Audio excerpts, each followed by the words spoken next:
Hi, it's Carly McAvoy. I'm talking about the metric system. We don't do a lot with the metric system in this algebra class, but you will need it for your science classes and for other places in the world. So it's good to know it. The basic units that we're talking about are meters, which is a measurement for distance, grams, which we use for weight, and liters, which we use for liquid volume. And the abbreviations are here, and then we just put a prefix on those, and they're all based on 10. So K stands for kilo, km means 1,000 meters. H is hecto, would mean 100 meters. And DA stands for deca, which is 10 meters. And the same thing would be for grams and liters. We would just multiply by 10 or 100 or 1,000 to get to those amounts. And then if you go the other way, we're talking about less than a meter. In fact, 1/10 of a meter, 1/100th of a meter, 1,000th of a meter, or 1 millionth of a meter, micro. So you can see all the names down here, what they stand for. And so you can use this sidewalk chart. You may have learned in school about this chart, may not call it the sidewalk chart, but that's what I call it. But if you want to kind of remember what order they go in, think about kittens have dirty mouths drinking chocolate milk, or kittens have dirty gums drinking chocolate milk, or kittens have dirty lips drinking chocolate milk. It's all the same, whichever you're using. So we can use that to convert without doing any math, but just using the sidewalk chart. And that's how I like to do it, but I'll show you how to do it using conversions. But 125 liters, we'd be right here under liters, and we want to know how many millimeters would we have. And so we would say from meters to milliliters, it's 3 steps, 1, 2, 3. So we're going to add 3 zeros onto the end of this and have 125,000 milliliters. So it's just a matter of adding zeros or moving the decimal point, really, because the decimal point's at the end, and if I move it 3 places over and fill in. If I wanted to use unit conversions, I could do that. 125 liters, what I would do was I'd put liters I want to get rid of on the bottom, and I want to say that there's 1,000 milliliters in 1 liter. You know what a liter is because you can go buy 2 liters of soda. You have an idea of that. You also might have taken medication in milliliters. So a milliliter is much smaller. In fact, there's 1,000 of those in a liter. And so you can see that the liters would cancel, and 125 times 1,000, you're going to get that same answer using the unit conversion. If I have 0.37 centimeters, that puts me right here at centimeters, and I want to go to kilometers. This time I'm going to the left. So I would say, how many steps is that? You don't count where you're standing. That's not a step. That's just your starting place.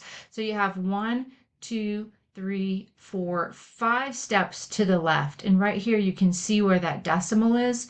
So we would move that 5 places out, and then everywhere we move it, we fill a 0 in. So we'd have 5 zeros, 3, 7 as a kilometer. So we would move that to the left because from centimeters over to kilometers is to the left on our sidewalk chart. Otherwise, we could look to see the conversion, what that is. There's 100,000 centimeters in 1 kilometer, and if we just divide those two, you can see that we would get the same answer. It's harder to come up with this, but not impossible. If you think about 1, 2, 3, 4, 5 places over, that's 5 zeros, right? So we're taking 1 kilometer is 1 with 5 zeros centimeters. So each step is like a 0. And then we have 50 micrograms, and we want to know how many milligrams that would be. So here we are at micrograms, and to get to milligrams, we're going to go 1, 2, 3 to the left. Why do I have spaces there? There are no units in the metric system between millimeters and micrometers or liters or whatever it is you're working with. But we need to put the placeholder there because you can see this is 3 places and this is 6. So we have 2, like this is 3, 4, 5, 6. So we have to have those spaces. So from microgram over to milligram is 3 steps. And so we would move the decimal point 3 places. Where's the decimal? It's at the end of 50. Think of it as money. You'd rather get $50 than 50 cents, right? So you're going to move 3 places to the left, and that's going to be 0.050. If you wanted to do it this way, you can see there's 3 steps, so there's 3 zeros. We want to get rid of micrograms and go to milligrams. So it'd be 50 divided by 1,000. That's another way you could do it. I'm just using the sidewalk chart most of the time, but if you wanted to use unit conversions, that's there. And the final thing you have to be able to do for your assignment in class is to be able to change Celsius to Fahrenheit and back again. First of all, I might ask you to spell it. That'd be the hardest thing in my opinion. But if we know 84 degrees Fahrenheit and we want to change it into Celsius, we would use this first formula. And all I would do was where I saw the Fahrenheit, I would put in the 84.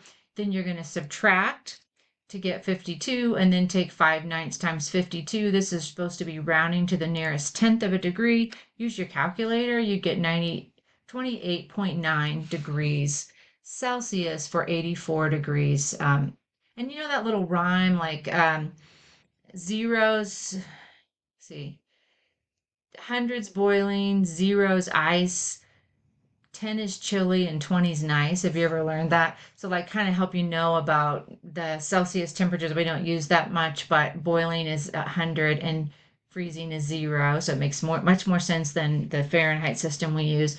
But then you're saying, well, if it's 10 is chilly, but 20 is nice. So you can see that 28 is getting up there a little bit higher than nice, a little hotter, but that's kind of helps you if you know that rhyme.